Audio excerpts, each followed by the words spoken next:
Hello, everybody. From Frets and Fingers, I'm Alex Pickard, and you're watching the Jam Sesh. Today, we are joined by Jono Townsend, the bluegrass and folk guitarist hailing from Montreal, Canada. Jono is the lead guitarist from the band Red Fox, recipients of a prestigious Canadian Folk Music Award. Beyond his captivating performances on stage, Jono also shares his musical insights and talents with the world through his engaging content on YouTube, Instagram, TikTok, and Patreon. Without further ado, Jono Townsend, welcome to the Jam Sesh. Hey man, thanks for having me on. Really appreciate it. Yeah, for sure. And I guess before we get into this, I know I just introduced you, and I've realized that this is the thing that happens with a lot of guests. They're like, well, you just told them everything about me. But if you want to introduce yourself from your side and from your point of view, for anyone who might not know who you are. Oh yeah, so I'm the guitarist for the band Red Fox. We're kind of an indie folk unit in Montreal, and I met you in Ottawa because Red Fox was playing a show at the City Folk Festival in Ottawa. We were open up for the tallest man on earth, and you sent me a message. I didn't know you at all, and you just said, "Hey, can you come out and do this guitar video?" And I'm like, "Yeah, sure." And I remember being backstage and you sent me that text like I'm here, and I'm like, all right. And so I came out and we did that, and it was great. It was like really awesome. Yeah, no, that was a fun video, and I think like it was cool to have. Not that when I'm usually approaching people on the street, it ends up being like kind of people who just do it as like a hobby, right? So having like a professional like guitarist play something, that's like a little like not above, like obviously like just a little more impressive than some of the other stuff. You know what I mean? It was kind of cool to Well, I know have that. you had to edit some of my mistake out. I was Yeah. kind of I was stressed because there was a lot of things going. I think I just came from sound check, so yeah, my head Yeah, was you're right. Yeah, everywhere. I think you were just coming from soundcheck, but no, that riff, I still love that riff. That Yeah, it's a hard one fair to though. partly fair to partly cloudy. I don't know for you, like if you when you like learn a riff like that, like and then once you have it down packed, do you still play it, consistently, or is it something Yeah, that's I don't have it down pat to begin with. The funny thing is with that tune, the hardest part about that tune is the beginning of it actually. right? A forward roll that Let's hear it. Let's hear it.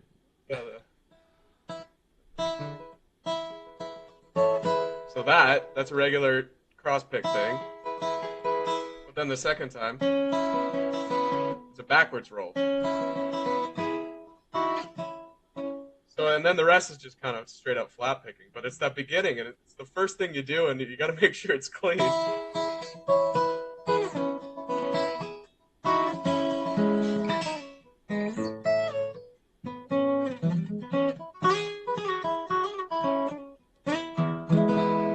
Yeah. Yeah. So yeah, I still practice that all the time. Oh, you do, eh?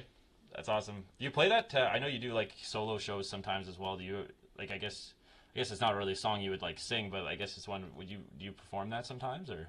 Yeah, so if I'm playing a song in E, usually because that tune's in E, sometimes I'll preface the tune with that, and normally no one's listening. So they start listening once I break into the Eagles tune that I'm actually playing. But Right. I do it for me. It's fun to play. Yeah. So how many days a week are you performing? I guess between Red Fox and like your solo performances. Honestly, man, it's 7 days a week. Like this week, Oh, I'm really? playing every single night. Yeah, so I have four solo gigs that I play at the local pub here at it's called McKibben's Irish Pub. I just go and I play cover tunes, but they're pretty good to me. They let me play kind of what tunes I want. Like I can get away with a lot of bluegrass stuff, even though normally the guys who play there they do like the PR and all that, and I still do that, but it I try to make it interesting for me. So yeah, I do that like 4 nights a week, and then we have we have three shows coming up with Crooked Creek, which is my bluegrass project, and then after that, yeah, we're playing a lot. I won't go too.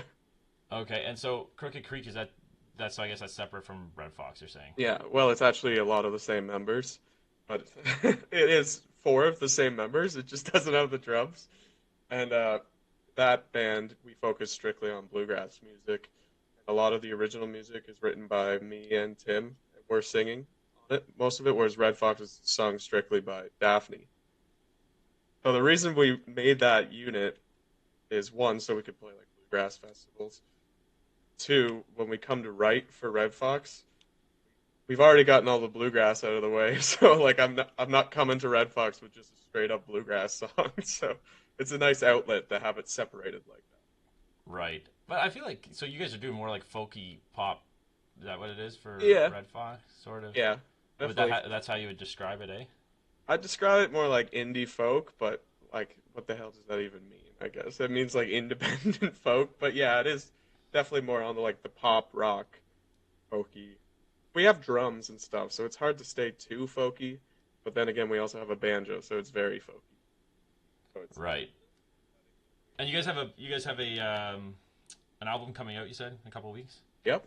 We have an album coming out on May 8th called The So you want to Letters. like Sorry? yeah sorry yeah what's the name and then maybe just kind of go into like the process of the recording of that and how long that took Yeah, and no problem. So the album's called Letters in Violet, and the process for recording this was actually really interesting. We've had a crazy summer because we were in the UK all throughout the summer. So we didn't really have time to rehearse and sit down and, write and all that. So right once we got back from the UK, we went to this cabin, Tim's cabin, in a small town, Ontario, Sharbot Lake. So we go there for like a week, do nothing, like no cell service or anything. We just write for a week. We write something like we had a bunch of songs in the bank, but we had something like 19 songs that we had to trim down to 10. And then the week after that, we go into the studio to record it. oh And jeez. so it was very much like a streamlined process, but I kind of love it for that reason because we didn't have time to overthink it. And it's very authentic. Definitely really No, proud of this. no, that's awesome, man. That story kind of reminds me of that. I don't know if you remember. It was like maybe it was on MTV or something, but it was like Blink 182. They had rented this house and they were like in there just firing off whatever album had. I'm pretty sure it was Feeling This on it. I don't know if it Yep. was that album. People are gonna crucify me for not remembering what the name of that album is. Maybe it's Damn It. I don't know. Um, Yeah, anyways, man, it's a thing that bands do. I like to think it's because when we're in the city, like no one wants to go to the jam space, so we have to like lock ourselves away for a week to rehearse. Yeah, and it's just right. more And fun and creative, you know. You sit and have beers afterwards and play board games, and then all you're thinking about is the music. Great. right, yeah, you kind of lock yourself out for that entire week just focusing on that. That's pretty cool, man. And who's like in charge of I guess booking shows for Red Fox and all that? You guys have like Yeah, one so we person delegate a doing lot it? of tasks between the five of us, and Tim, the banjo player, is the one who does a lot of the booking. Uh, I do a lot of like creating content, like videos, and Daphne does social medias. We have our drummer does the Patreon. Our bass player does a lot of the mixing. So we do split it up between us, try to be evenly. So you guys have a Patreon for Red Fox, or is Yep. this like separate to your? Okay, and what's? I honestly, I didn't even like kind of checking out the site. I did not realize Red Hot Fox had Patreon. So what do you guys like offer in the Red Fox Patreon exactly? A lot of it is like behind the scenes. So it's, like I said, Sam runs that. So when we show up at something, say like City Folk in Ottawa, Sam's filming us getting out and unloading the gear, and he's given the process. So he posts that, and you get the album early, you get music videos early, and like if you're a certain member, I think you get free tickets to our show as well. So it's the standard band stuff. Whereas my Patreon is for lessons. Right. Yeah, I was gonna like leave that one until a little bit later, but since we're already talking about it, yeah, the whole thing. So I've been talking to a couple different guitarists actually that run Patreon pages. I don't know if you saw, I had Mike Dawes on the channel Oh, a couple really? weeks back, and that was wild, man. Like he said yes, I was like, let's go. That's awesome. So yeah, he's got a Patreon, and I think is pretty doing pretty good. But I also had this other guy named Jamie Robinson. He's like a social media guitarist, and him same with him. He was saying he only has I think not only it's a lot. He has 250 subscribers on Patreon. A lot. And like yeah, it is a lot. And like that amount, he was just said he's able to make more money from that than he does from his YouTube channel, which has I think like 200,000 followers. You know what I mean? So Yeah, and Patreon's where it is. There's like the middleman is Patreon, and they only take a small amount. Charge whatever you want. Get straight to it. Yeah, it's really the yeah, way what to is go. what is Patreon chart like? What's their cut for those? I I think never it's looked into Patreon. 10 to 15%. That's very minimal. And then Yeah. Oh, geez. Okay. Yeah, that's not bad. And I mean, for like you said, like in that's the thing. I think with the Patreons, you gotta build up this like follower base that want to like I don't know. I guess your content would have to be around like lessons or guitar in general, and then you'd be able to like push that. Be like, hey, come to my Patreon. I got some like really good Yeah, content it's for bluegrass, right? something separate. Yeah, that's what I was trying to figure out because I didn't want to give it all away for free on social media. And what I like about Patreon, the reason I started is because I started taking lessons from Chris Eldridge on Sonic Junction, and he just had to record it, put it up there, and I could go back to that whenever to learn constantly. So that's the idea I got. I'm like, oh, I just make a lesson and it'll always be there, and I can catalog. So when people come to see my Patreon, they'll be like, oh, wow, it's getting bigger and bigger. It doesn't go, it just, yeah, always getting bigger, and it's better, though. I like Patreon for that reason. Right. Yeah, and I think I checked out some of your like you had like some free content. I think you also like put up like splices of it on Instagram, right? Hmm. But I like I think your production value. I don't know. Like I guess you like you said, you're the one who makes some of the videos um, for Red Fox, so it kind of makes sense. But yeah, what are you using to edit your videos? I use Premiere Pro. I do, Okay. yeah, I try to make the production quality as good as possible, but it's funny because the ones that I put a lot of time in, I find never gets the same reaction than the ones you just throw a cell phone down.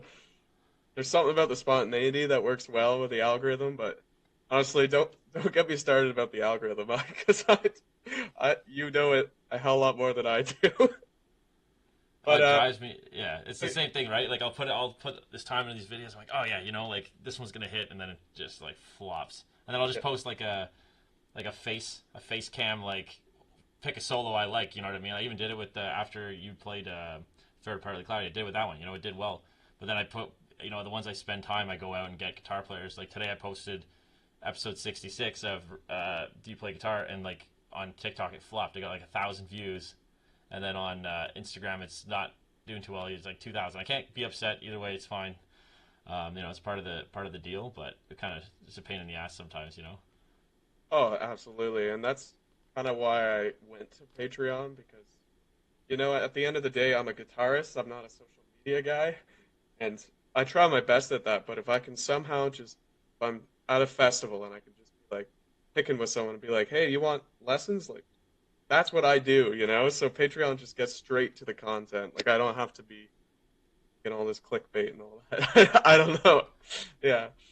100%. Yeah, I've been trying to do like a little bit of research on that, trying to figure out like what's the best way to pull like not to monetize your following because that sounds like you're the only reason you're doing it. But Yeah, like yeah, at the end of the day, for me, like I'm making content because like at some point I want to monetize it, not just like it's not just like it's I guess fun, but it's like a side project where I'm hoping to monetize, right?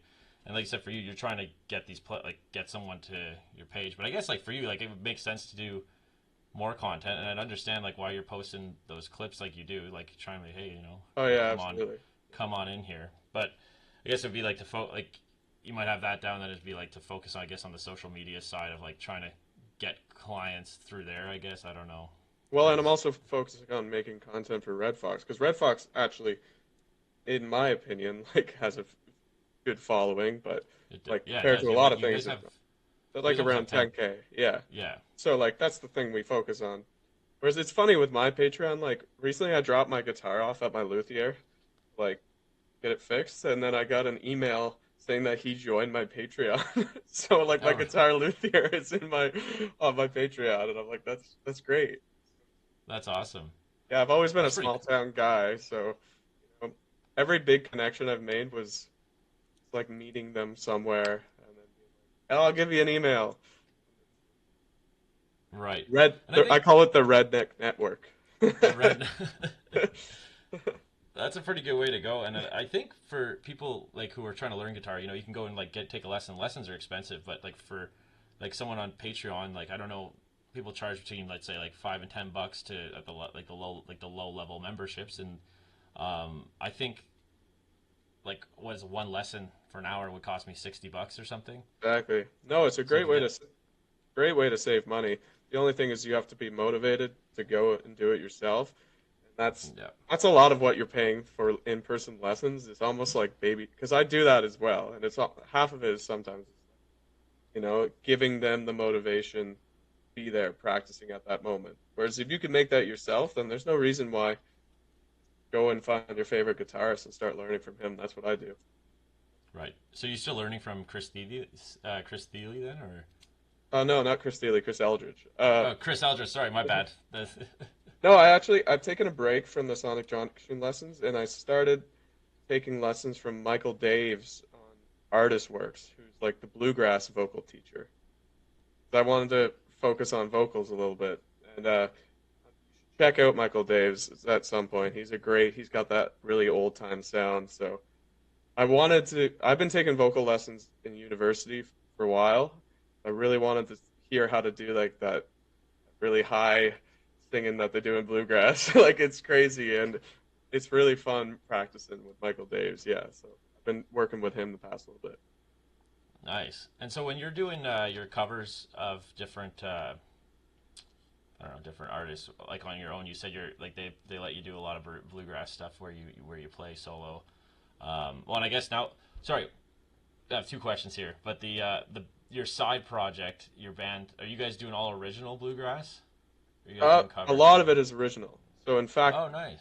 it's next week coming up with Crooked Creek. We're going to the cabin to do the same thing. We're recording a bluegrass album of a lot of our own stuff. That's what we try to focus on with, uh, yeah, because we're good at songwriting. So hopefully it makes up for some of the playing. Although we work our hardest at the playing, but like we like playing our own music. So yeah, with Crooked Creek, a lot of it is going to be original. So are you guys like for the summer with like different festivals? Are you gonna try and get? Well, I guess you said it's two different styles of music, but I guess there's certain festivals where you could probably book both bands. Is Uh, that a thing? Maybe not both bands, but we have a lot of festivals for both bands. So we've managed to fill up the summer really well by, one weekend is Red Fox Festival and the next weekend is the Crooked Creek Festival. So, it's we're trying to do all our avenues on how we can make money. So we're like, oh, you want to take Red Fox? What about this band? It's us in disguise? Right. So you said it's everyone. Like so, your singer, your banjo player, yourself, and I guess your bassist, Yeah. yeah, and then the drummer's left out. The drummer's left out, but he's all right with that because he's a metal drummer, so he has like five other projects where he plays Oh my metal. god. Yeah, I heard drummers can be like they can be busy as much as they want to be. Like they're very in demand. Oh, of course.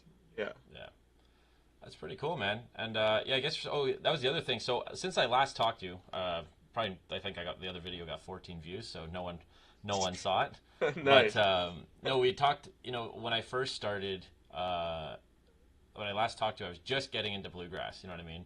I was actually because yeah, like just getting into it. I got my blue chip pick in Yep. the fall. Not that I needed it because I was already learning a song prior to that, and then I got the blue chip pick and I was kind of ripping around with that. Um, anyways, yeah, so I kind of got into a couple different artists since I last talked to you because Okay. I was kind of only new. I didn't. I literally thought like bluegrass were like at Billy Strings is where my knowledge stopped. You know what I mean? Okay. Well, I mean, that's a Um, good starting point. yeah, and I think I talked to Marcel, and I remember you watched the interview, but he was talking about like like there's a lot of hate, like love hate with Billy Strings. Just but at the end of the day, he is introducing more people into the bluegrass world, right? And so I don't see it as a bad thing. But the one that was I'm trying. Fuck, I'm gonna Trey Henley or Trey Hensley Trey. Hensley, Yeah, I Trey. think it is. Yeah, Yeah. Trey Hensley. Yeah. So I saw him do a cover of fuck. I'm gonna forget the name of the song. Church Street Blues. All right. Oh, okay. Yeah. Church Yeah. Street. Okay. And I was like, oh, that's good. And then I saw on your page you have a Church Street Blues cover, and I'm like, yo, this is fucking sick. And then I saw the original, and I was like, oh shit, like you literally. And I saw the way you shot the video. I was like, there's got to be there's something going on here. And then when I went to the original song, I was like, oh, okay, he was literally like he was recreating, and that's a really cool. He kind of paid homage to the video because, I think when we talked last, you had talked about that song, and you were like, oh, I had to learn this song before. I think you got your Elliot Capo. I think that was Yeah. the story. I'm not sure. Um, Oh, that's and the. yeah. Yeah. No, that's Anyway, exactly it. That video, I paid homage to Tony Rice because that was just when he passed away. It was 2020 Christmas. I've been learning this tune because Zelter says somewhere that it's like a rite of passage. You got to be able to play this tune, and so I really slowed it down, and then I thought it'd be funny. I was growing out a terrible mustache at that point, but I thought it'd be funny to try to do it shot for shot, and so I think I did a pretty good job. I don't know if you want to link it somewhere, but yeah, it is pretty well shot for shot, the Tony Rice video. But then it's funny because everyone started commenting on the YouTube video like, "Oh, just be yourself, man," blah blah blah. And I'm like, that's not the point. Like, it's not like I'm a Tony Rice clone. I just wanted to try that thing specifically, like Tony. Yeah, and that's actually what Marcel was saying too. There, he was like, "There's certain song." Oh, sorry, I don't think it was in that video. It was somewhere else. Him and somebody else were talking. They're like, a lot of songs you should just kind of riff your own, do your own thing. But like in a like one of those classic tracks like Church Street Blues, just kind of supposed to like just keep it the way it is. You know what I mean? Like, Yeah, well, I mean, there's multiple ways to play that tune, right? Because his version is actually a cover of a Norman Blake song called Church Street Blues, and it's done slightly different. So, and I saw that Billy Strings has covered it, and he's done it slightly different. But yeah, just it's the most famous one, and I just wanted to do it kind of like how he did because I did it mainly for a picking exercise because Tony Rice has this interesting way where he doesn't. I play alternate, always down up down up down up. Chris Thiele calls it uh, the something like a pick direction technique. I'll have to look it up later. Um, so I always live by that rule, down up down up down up. But Tony Rice doesn't do that. He does like almost whatever way is most efficient for him. So he'll do down down down down up and then up up up down. Has this real like clear way of playing, but it's really difficult if you don't have like impeccable timing like he did. You have to practice hard on it. So I wanted to be able to do that as well. So I learned that too and just able to try that stuff. yeah, it's a pretty wicked tune, man. Like I remember going back, like after I talked to you, I didn't realize like that must have taken you a little while to learn, man. Like I can't Yeah, imagine how many hours that took you to learn. took me a long time. And well, thing is, I love practicing. Like my favorite thing because at shows, man, like I love shows, but sometimes like at bar gigs, people are just talking, not listening. Whereas when you're practicing, it's just being quiet and you can slow it down, speed it up. No, that's awesome, man. I get that. And so let's talk maybe a little bit of open tunings, like Okay. in terms of like I guess you would want to talk like we were gonna talk about that, but like in bluegrass, I guess I'm not that exposed to bluegrass. Like I was gonna say, I learned about Tony Rice and I learned about Molly Tuttle. Like I actually really like Molly Tuttle. She's been getting I into love like Molly Tuttle. she's really good. But anyways, so I haven't really noticed many open tunings in No, like it's not a bluegrass, bluegrass but thing at all. no way. Uh, that comes more from the pop side of things. That it actually comes from the guitarist. I say guitarist, but Chris Martin from Coldplay, and he always plays with these cool open tunings because I don't know when, especially when you're trying to write a song and you want it to be unique. I just find it if you want to get some cool intervals with your guitar, it's nice to have be messing around in an open tuning. So a lot of what a common one is like open D, Yeah. like that. And I listened to a lot of Mumford and Sons growing up, so you know, we have a song called "Ghost" that starts like, and that's just a lot. That's how a Mumford and Sons song would start. So Yeah. it's just. And sometimes when yeah, if you just want songs to sound different, you have to play in different tunings. So I also play in Dadgad. Yeah. Yeah, you probably know about it. And that's kind of got that Celtic sound, or like a lot of like Halifax music, like East Coast music. They play Yeah. a lot. So if you want to,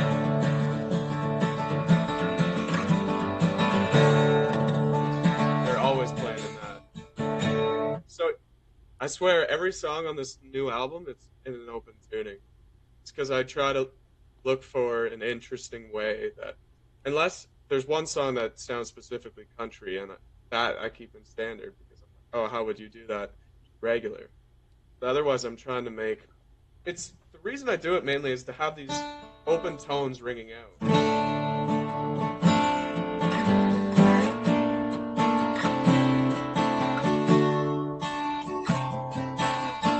It's just hard to do that kind of stuff. And that's very Jimmy Page,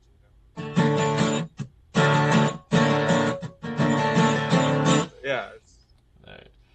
Okay, Oh, nice. I'm not the first guy to do this. Like Jimmy Right. Page was doing that back, just trying to, because the guitar gets a little dull after a while if you're trying to write interesting stuff. It's only got one timbre, so it's nice So to mess opening it up. around with it. Yeah, exactly. Yeah. Yeah, I've played a tune in open C before. Open Like C. this Okay. Yeah, it was Ocean by John Butler. Oh yeah, yeah. I didn't learn the whole 11 minutes there. I got about 6 minutes in. I thought that was enough. Um, Wow, you know, great. that would be, I would say, kind of rusty at this point, but I still think I could get it out. Oh, But yeah, I remember being obsessed with that it's a wicked song, man. song. And then the other guy I was talking to, I talked to him. I just posted his video. Is Alex Misko. I don't know if you know who he is. He's like a. If you Oh, saw but his videos, I sorry? saw the video you posted. Yeah. Yeah. So that guy, he plays like strictly in open tunings, and he says, yeah, no, he plays in a lot of open tunings. But even if he's playing standard, he's down 2 steps. So yeah, he's in Oh yeah. like he's in like he starts at C, which I think is fucking wild. But it's because he has so many like different tuners on his Oh, guitar he's and doing this stuff. Yeah, yeah. well, he's got that. No, but he's got these like they're Tamara string taps or something. So when like they basically change the tuning of the Oh, guitar like right away. Like they just like they that's flip kind of on like and then it's kind of like the Scruggs tuner on the banjo. yeah, so he has those as well. He has banjo tuners instead of regular Yeah, peg tuners. Yeah, yeah. yeah, Oh yeah, yeah. I know the guy you're talking about. Yeah, that's really and cool. and so his guitar playing is a whole different like ball game. You know what I mean? He's just like ripping. Yeah, I Yeah. mean, yeah, I'm talking about open tunings. That's just the surface level. If you want to make this Right. guitar sound different, right? But so so you have open D. You say you have DAG. What else? Do you have any other open Yeah. tunings you've tried out or? So I have this simple one that is basically standard, but you just turn the B from C, the E string to a D. That's it. And then it's this one that Coldplay uses a lot in, like, my love is yours, that kind of thing. You don't have to be. So it's the same thing. You just have those closed intervals. So I wrote a song with the Red Fox. You should really check it out. You kind of play out of a C position, but without the first finger there, obviously. And when you play your G, kind of this bar chord shape, but with your thumb. Check it out. So I always play out of that one. That one's awesome. And then finally, if you got time for one more, I do Of course. open G. Say open G. Open G. Yeah. So from the bottom it's D, G, D, G, E, D. The main reason for that is it's similar to open D, but it's just are apart, right? They're a fourth apart. So it's just so I can play in the G position without having to like cable all the way out the air and open D.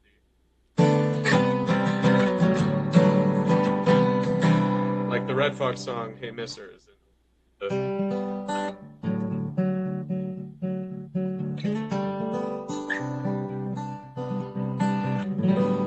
You get really That nice. sounds really chords nice. like that, yeah. The way I discovered this tune by the Bar Brothers, called "Even the Darkness Has Arms." You should check it out. He messes around with that, and it's just Oh, yeah, I love yeah, that. that's gorgeous. Yeah. that's your 6 chord, that's your 5, and that's your 1. So beautiful. I love Nice. just messing around with that. Yeah, I think for someone to be able to mess around with open tunings, they got to have like a pretty decent like understanding of the theory side of things, I would say. Or the opposite, or they don't know anything, and they're like, they just go like, because you can play anything and it sounds good, right? Right. But I, yeah, I I think if you want to get the most out of it, obviously with any music, you know what you're doing. That way, because once you know what you're doing, you can break the rules. there you go. That's my That's yeah, there we philosophy. go. No, I that's one thing I still struggle with, and I thought about doing like a series on that because I feel like there's probably a lot of people like me out there that have not that have played guitar for a long time and probably know some pretty decently difficult songs, but know like absolutely squat about theory. The thing is, I would say I know a little bit, but not enough to, you know what I mean? Like not Yeah, enough to well, do anything with it. You know what I I mean, I did go to school for it, but a lot of the number system and all that comes from bluegrass, like one, Right. 4, 5. So it's basically it's funny. I know this is not going to make it sound less complicated, but it's like algebra. You have your variables, which are like 1, 4, 5, rather than saying G, C, D. That way, no matter what tuning you're in, it's always 1, 4, 5. So X, Y, and Z. That's the way I look at it, anyways. Interesting. Yeah, I think bluegrass has a lot of like there's a lot of great guitar players out there, metal, whatever, but I feel like bluegrass has just got some crazy heavy hitters that like are kind of sneak. Like, I feel like the genre is not super popular, but then there's these like just amazing musicians hidden in this like kind of Well, the smaller thing that's genre. It's wild. beautiful about bluegrass is how wide the skill level is. Because you could be at a circle with someone who's just learned their G, C's, and D's, playing the same tune with some guy who is a virtuoso like Chris Thile, and it's just as fun for both people. That's what I love about bluegrass. It's 3 chords in the truth, but there's so much that can be done with it. Whereas, genres like rock music, you kind of got to be in the groove. It's hard. You can't just like jam a rock song, really, unless you know the solo and all that. Or at that point, it's like jamming blues, I guess, which is totally fine. But I don't know. There's something about bluegrass or folk music where it's just so open to anyone. That's what I love about it. Right, but yeah, like I wouldn't want to be jumping in a bluegrass jam with like even you or any of these Oh, well, you're just being players. shy. We'd love to have you there. Yeah. Just play a couple quick notes. I learned something a little difficult on a little bluegrass riff, but I think that's the thing. Like I'm sure when you learned Church Street Blues, you took so much out of that song. You know what I mean? Like when you learn one song and you spend all that time, um, you know what I mean? Like at some point, like you're just gonna learn those things, right? So I kind of learned a couple little runs from. Oh, here I didn't Yeah, bring my show me. guitar down. I didn't bring my big guitar down. I just have this one now, which has Yeah. way more signatures than it had before. And once again, I think last time, same thing. I was out of tune because it's been sitting in the cold basement. We'll see what happens. Can you hear that at all? Yep. I usually have a capo on 3, but Oh yeah.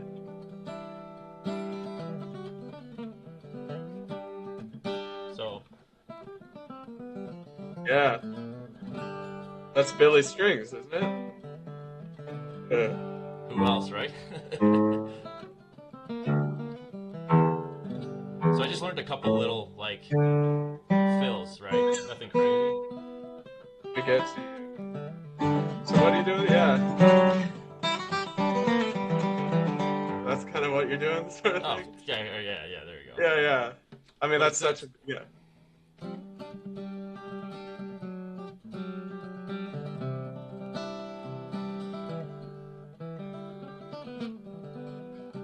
But yeah, Yeah. I haven't been practicing that one recently, but I would need to get back to it. With the man with everything going on right now with Sarah being so pregnant, I've had like very little time to play as much music as I would like, But that's all right. No, that's great. Yeah. I mean, with But bluegrass, everyone's trying to sound like Billy. He sounds like Billy, but he also has such a influence. His biggest influence, Doc Watson, who's he's always doing that sort of thing. And yeah, what he's I like always. to say, Oh, sorry, go ahead. No, he's just hammering on that high, the G. Yeah, always hammering that one. he's always Yeah, doing it. He starts every solo. yeah. No, but what I like to say is when everyone starts playing bluegrass, and people find it annoying, but I think it's part of the process. Everyone tries to sound like Tony Rice right away because that's where the language comes from. You know, those kind of like all those little licks, like the semitone licks. They're all Tony Rice, Clarence White, Doc Watson. I think everyone should learn that language and sound like him for a while until you can break off to your own sound. 100%, man. Like Yeah. that, it makes a lot of sense. Like, yeah, I don't know. And like, I recently there's a Molly Tuttle. She was on whatever that Collins guitar, whatever that guitar shop is that features all the bluegrass players. She was on there and she did this crazy, like, such a beautiful, like, song. The melody is like amazing. I downloaded the tab for it, so I'm gonna start looking at it. But like Marcel was saying, he's like, these people are showing up there and they have the chord progression and then they kind of just put in their own fills. So it's like someone tabbing out something that they just kind of spontaneously, most likely spontaneously, like put out. Yeah, It's kind yeah. of it's their version of it. You know what I mean? It's not like a set way of doing it. So I don't know. It's a bit interesting, the bluegrass world. But yeah, and I think everyone tries to make their own little trademark. Even something as simple as like how they would do a G run. Is Well, I there's think the that Tony Rice way. There's the regular way. There's the lesser flat way. Like there's just so many different ways. geez, eh? No, yeah, it's impressive, man. The amount of licks, but like you said, you've been playing a long time. I mean, I've been playing a long time too. I should be no excuses, but yeah, that's cool. And so you're still using the blue chip, eh? Yep. Yeah. Maybe I'll ask a quick question about that. Like, why do you like the blue chip picks? I love the blue chip because I don't know, they just have this warm. Oh, Christ. Let me think about that for a second. Oh, sorry. I think the mic cut because the sound of the guitar was still coming through. I missed Okay, yeah. that. Sorry, my bad. Oh, no problem. No, what I love about the blue chips picks is like the consistency, and I find it's the one that makes my guitar sound the most like I don't know. Uh, I also use these nickel bronze strings because I don't like strings that sound like the strings and not the guitar, if that makes any sense. So I find if I'm using a cheap pick, it's just too bright, too much attack, and that's fine. Like I know a lot of people that use tortoise picks, and they're known for their bright attack as well. But there's a width to it. Well, so I find. I mean, I've never used a tortoise pick, but I just and I like the principle behind having an expensive piece of equipment that you take care of. I look at it like it's the violin bow. You get a good bow and you take care of it. And people are always saying, "Oh, it's too expensive. Why would you ever do that?" And it's not that expensive if you don't lose it, and if you take care of it. Like I just think the principle behind it, the mentality of like, so every time you pick it up, you're like, "Oh, this feels right. Why shouldn't you have a pick that is feels personal to you?" I don't know. That's how I look behind it. It's not like if I forgot it at a show and someone handed me a pick, I would scoff at it. Like I would obviously use whatever pick there's available, but this one just has a great tone to it, and I've already spent enough money on my guitar, so why wouldn't I make it sound best that it Yeah, 100%. And like, yeah, they are quite expensive. Like, I think I paid $70 for it, like when it first. But I had gotten it engraved because I was like, I'm gonna spend $70 on this. I'm gonna get it engraved. But then, what's his name? Matthew Goins. After I interviewed him, he sent me three more. I Oh got. my gosh.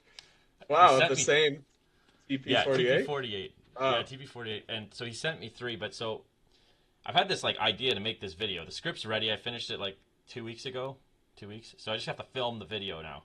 But I'm trying to like make it really like high quality, like good production. Have like multiple cuts, like different like backgrounds, Yeah, and yeah. like just make it like intriguing because I want to do a good job because he's such a good guy. So I'm obviously going to use this part of this chat for it, and then maybe part of like lessons with Marcel. But yeah, anyways, I'm going to be giving away all that to say. I'm going to be giving away two of those picks in the video. So Oh, great. maybe if you leave a comment or something, maybe you'll get one. Uh, because that's going to be that'd be part of the that's going to be part of it. But yeah, so let's maybe talk about your band. You were talking about like the different tunings you're using, but in terms of like being part of like a touring band, like the lifestyle and all that, like maybe we can just get into that a little bit. It'd be kind of interesting. Oh yeah. I mean, touring is hard. We were just in the UK last year, and it was incredible. But you spend a lot of time with the same people, and it gets tricky on anything. I mean, one last thing to top off actually about the blue chip, which I think was funny, is so I'd lost my pick before the one I bought a new one, and the new one I had for 2 days. So the one I had first, I had for 3 years. The new one I had for 2 days. I lost it because I got blackout drunk. And ever since I lost it, I've been sober for 6 months.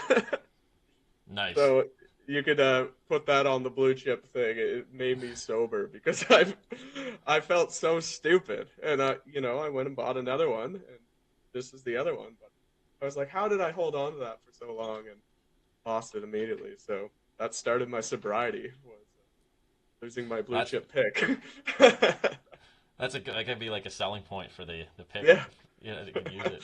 and I Um, haven't lost it since. But no, yeah. So touring with the band is incredible, but you do have to think about a lot of things like price of gas, booking the venues in the right order.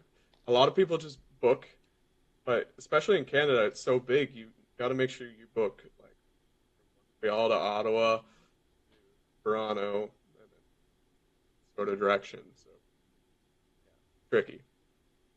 Yeah, I'm right. not really sure what else to say. No, that makes a lot of sense. That you said spending a lot of time with the same people, and then you have to like make sure like financially it's a viable thing because this is like your guys' livelihood. Like you want to be making money from it, so you gotta be planning those things out. I don't know if like your mic's not close enough, but like there was a Oh, couple times where it cut out there. I don't know what's going on, or yeah, maybe sorry. there was sound coming from I'll get the closer. I'll put guitar or my guitar something, down. but maybe there was like a string. Like I don't know. I was having. It's weird. The last two times I did the interview with Alex Misko, him too. Like during the interview, it kept cutting out. I was losing my mind, and I don't know what it is. I think it might be something. I don't think it's your end. I think it's the Instagram platform. Maybe it's my mic like interfering. I don't know. Um, but yeah, okay. So that's all you got to say about the. But then you guys also have to like mix in like finding time to make new music, record, do all that stuff too, right? Yeah, Like the with the whole writing. process of it. So you take a lot of the winter months to write songs and record. And that's the work that's what I'm in right now, and it is a nightmare. Like I hate especially after it's done recording and you're mixing. You're like I mean, we're lucky to have worked like with an incredible Grammy Award winning mixer Mark Lawson from Montreal. And he was awesome to work with, but just the process of like, does this sound better? Does this sound worse? It all sounds the same to me after a while, and then you got to submit it right after you make it this piece of art that you love. You have to submit it to playlists for them to immediately be like, I don't like it. After you've spent like months on end just perfecting it, just to have a guy be like, it's not dreamy enough for me. Sorry. I'm like, oh, that's great. But it's part of what you got to do. And then after that, you got to release it, make sure the vinyls and the CDs show up on time. We got vinyls for our new record, so yeah. If people are in Ottawa, I'm going to take this moment to promote the show on on May 9th. I think it is. Yeah, May 9th. We're playing at the Live on Elgin, and so come on out. It's going to be our album is released, and we're going to have those vinyls and T-shirts. So come buy that stuff. It's going to be great. But yeah, once the record is dropped and you're playing the show, then it's great. Then tour is fine. Whatever. We can fight over stupid things. Who's sleeping where? That's easy. It's the it's the moment I'm in right now that's moving towards the album drop. It's a nightmare. Like we just played with this band from Kingston called The Wilderness. They're awesome. You should definitely check out The Wilderness. And they just released.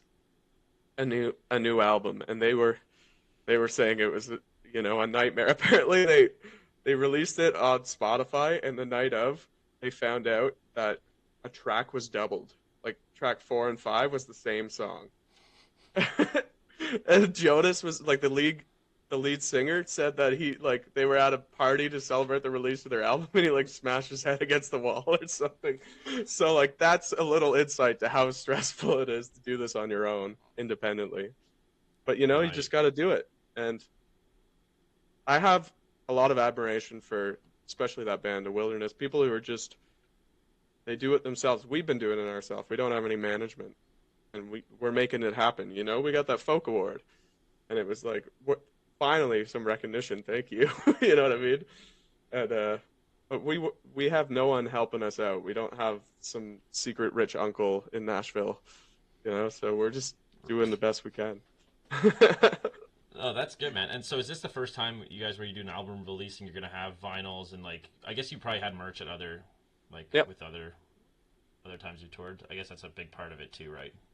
Oh, dude, being in a band is basically just a t-shirt company. You make a lot of your money off just selling merch because thanks Spotify, you don't make any money off having that stuff on there. Like you were saying, you can have a bunch of thousands of followers and not monetize anything. So yeah, merch and ticket sales. Yeah, it's wild, right? Like, and there's a lot of people that complain, like they're kind of up in arms about it, and or a lot of people I've seen, a few people, but it seems like it's a trend. Like, people are realizing, their livelihood, they're spending all their time, like posting and creating this content either for Spotify, Facebook, Instagram, all these platforms, and then these platforms are just like, yeah, sure, you get a bunch of views, but then they're not paying you anything. It's like, well, No, they're making all this money off this ad revenue, and then you're not making anything, and but then at the same time, I look at that. I'm like, okay, well, what's the turn, like the workaround? And I've been kind of doing like as much research as I can. Like I spend a lot of time trying to figure out, like, okay, a plan to monetize myself, right? Okay, I have these followers. Now, what can I do with it? That's I, and that's kind of my next step is trying to figure out like what do I do now? It's like, yeah, I've built a platform, but maybe I can do that, help people in the music industry, like maybe build their own platform, from people who don't like, because for you, you have that initial, like, how to create videos, how to like post, how to tag, how to do all the things needed to kind of get your following up. And obviously you guys know what you're doing. You guys have 10,000 followers. That's a big number, especially for a band. You know what I mean? That's not nothing.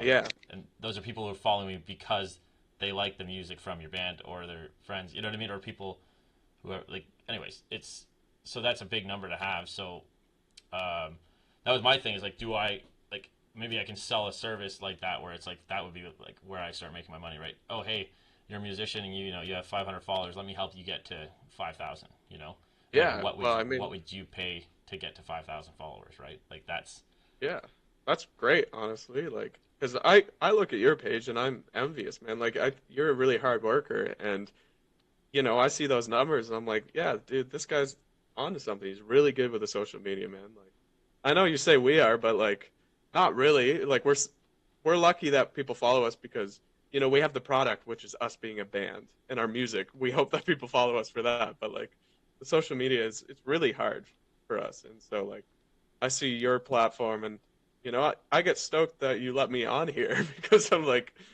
yeah, this guy's so big, blah blah blah. Yeah.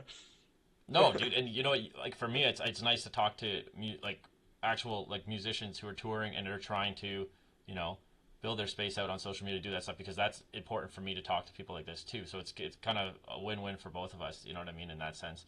But no, I appreciate you saying those things and like so for you, this is I'm not this is not a sales pitch. This is like these have just been ideas that I'm trying to come up with for myself. How much? Let's say you had like because I don't what's your personal page at? You're at I know you got to go soon, but I'm not I gonna. got hardly. I got nothing Okay. like 1,000 or something. Yeah. Okay, so let's say you have 1,000, and let's say you wanted to get to 5,000. Okay, actually no, let's not put a number on that. What if you were like I said, it's not a sales pitch. This is for my knowledge Yeah. because if this is gonna be a thing, if you were going to pay someone to help you with your social media and get it to, but it's kind of hard for me to ask you this because you have a page at 10,000. Anyways, if you were going to pay someone to help you get your social media up, let's say a couple thousand followers, what is that worth to you, like monetarily? I don't know. Like, I would definitely pay for something like that. Someone to help me and like, yeah. And this Because is if like you a genuine like building it, right? Like not just like getting bots or something to follow you. no, like yeah, generally building it, helping you, like like let's say someone would help you like get your video, like give you the tips and tricks to kind of push your content in the right direction to then maybe get more Patreon followers. Let's say for you example, like because you have a Yeah. Patreon. Because then it's like, Like what would that what I monetary can like? say, what I can say is, I can't give you a number of what I would pay. You'd have to do research on that. But I'm saying that I would definitely be interested in that because I think that is as much of a service as a video editor or, you know, or a grant writer. And we have, we've worked with a grant writer before, and What's a grant writer? Sorry. someone who like helps you apply for Canadian grants. So you Oh, have these literally. Oh, projects okay. and yeah, yeah, I did not yeah, know there exactly. was grants for uh, artists. So Music? Yeah, we've that's gotten news some to of them. me. Yeah, dude, we got like $18,000 once. Yeah, yeah, What? just for our last album. Yeah, just we just told them we were making an album, and if we asked if we could have some help, and they said yeah. No way. No, but That's pretty cool. no, honestly, and I know you're like even with something like Red Fox, like we're looking into getting someone to work, do our finances, do our socials. That's the next step. So I think there's definitely a market there, even with Red Fox. Like we'd love to work with you, and I would love to work with you. Yeah, that's Yeah, the for thing. sure. Yeah, and that's the one of those things. It's like I don't know. That's where I have to come in and be like, I gotta figure out what my offer is, what I can offer you, right? Because I built my page Exactly, doesn't mean I can build someone else's page, right? exactly. Um, So what can you offer? Yeah, yeah, so that's one of those things. No, it's good. It's interesting because I've just started to kind of come up with these ideas, so that'd be a good idea to ask you, and then I'll ask some other people too, like what they would seek, and then trying to find a monetary value. But yeah, also let's talk about the Red Fox being a 10K. Like, what went into that? Like, how did you guys? I guess if maybe it was just time over yeah, tension or something. But like, how long have you yeah. guys A been lot of running? we've been running for like 7 years, so a lot of Okay, it was just you know, a lot of it's just playing live. Like when we play a festival, we'll get something like 100 followers, which is big for us. And those are yeah, genuine people who will come to our shows sometime. And a lot of times when we're on stage, Daphne just does the spiel like, make sure you follow our band, the Red Fox Band, one word. Yeah, so it's it's that kind of promoting. And then yeah, we try to post twice a week, but it's not even that much. A lot of it is just we play a fuck ton. We play so many shows, and that's how we do it. And it's just been slowly building over the time. yeah, yeah. But yeah, Yeah, like, and that's the thing. Those are like valuable fall. Like, I would say you guys have like especially if someone's gonna hit the follow. Like, yeah, sure. Like, oh, I saw you. I just hit the follow, but like they had to have liked you to follow you. So I'm assuming it's pretty. Like, do you? I guess for that'd be one question. Like with the amount of followers, when you guys post, hey, we're doing tours. Have you like? I guess you wouldn't know any different because you're consistently posting on there for your shows. But do you notice a difference with that? Like if you're posting, hey, this show we got coming out, like, you guys get more ticket sales from that? Those type of things? Would you know or but yeah. Well, that's how people hear about it, right? So right? no one would know that we had an album coming out if we didn't. Yeah. So I also put aside money for marketing. We do a lot of paid stuff. We pay for posts to get boosted up, especially On our big ones. Instagram? On Instagram, yeah, and on Facebook. And I just recently printed off posters to hang them around the city. So, Nice. like I'm kind of a redneck when it comes to that stuff. Like I'm really bad with the social medias, but meet people at a show, you ask them to click a button, click the button. Yeah. I don't know. I think the paid. So I looked into. I wanted to see how much was to boost a reel. I went to boost one of my reels. I was like 2,000 views for like $40 or something. And I was like, that is absolute dog shit. I was like $40, and I'm gonna get 2,000 views. Like I'm like I can just make a video, got a good hook at the start, And there's probably not saying it's not a good idea to post because you also need that as well. You need that inorganic traffic as well to then gain more organic traffic. But Do you guys like try that too? I guess for your to be honest, I'm following Red Fox, but I haven't. I guess I haven't. None of this stuff comes up on my reels. I don't like feel like I don't swipe that much these days, but like I don't death scroll as it's called or doom scrolling. Yeah. But yeah, do you guys do a lot of like kind of like fun like videos like back like I know you said on the Patreon there's more of that like background of the band like the behind the scenes, but do you try like I feel like that stuff would do really well just even just on Instagram reels. I feel like that kind of like you said that like organic raw like the raw videos where it's just kind of like on the spot it does well, you know what I mean? Yeah, no, that's like I'm saying, that's one of our shortcomings. That's something we need to work on. We do honestly what a lot of band pages do. You know, if someone likes a band, they follow it regardless of the content that's coming out, so they know when they're playing. A lot of bands you see on Instagram, they don't post that often. It's just people just follow them because it's the band that they like. So it's we post a lot of photos saying thanks for coming out. And our reels, I make a lot of the reels and I try to make them content oriented, but I don't know the big hooks and all that. But I do try Yeah. my best. Oh, that's good, man. No, it's good, and it's like little, you learn as you go, and obviously you guys are doing well. If you guys have 10,000 like followers, because like I look at my followers and I'm like some like if you guys only knew how many of these were from like a couple of these face cam videos where my bobblehead and I'm just like, yo, check this video. Like I had a Billy Strings one like blow up, and actually my face wasn't even in that one, and I got like I remember waking up and I was just like follow like I was like holy shit, like I had gotten like I'm sure I got 1,000 followers in like 2 days or Ah, something. right. So like, but like, so those like in my head, not that they're not valuable followers, but they're not, you know what I mean? Like nothing can really happen with like those followers are just following because they saw a video of Billy Strings. They're not gonna, purchase or not purchase something, but yeah, if I had a Patreon for I don't know whatever the fuck, they wouldn't most likely sign up for it. You know what I mean? Where Yeah, well, I mean, I don't know. A lot of people don't sign up for our Patreon either, so I feel like we're not doing anything better than you. Okay, but like what's in lessons with Marcel? He said he's a smaller like like not only he has a lot of YouTube followers. He has 50,000 YouTube Yeah, subscribers, which is huge. But at the same time, that's not a like ginormous number compared to some people on the platform. But he can like he has a heavy monetization because his followers are like these dedicated followers. So I don't oh know, yeah. like there's like that. I don't know. There's like there's a bit of fuckery there where you could like either have like a big following and like monetize a small amount, or have like a small following and monetize like 80% of it or something. Um, Exactly. Well, that's the thing with Marcel. He's been around a while, and his content has always been like perfect, and it's not like full of shit. It's like he obviously puts a lot of work into all of his content. So, I follow him. I think he's great. Of course, yeah, he's gonna have because a lot of people will get a lot out of his Patreon. right. Yeah, and Oh, his he page has a he has a lot to bunch of offer.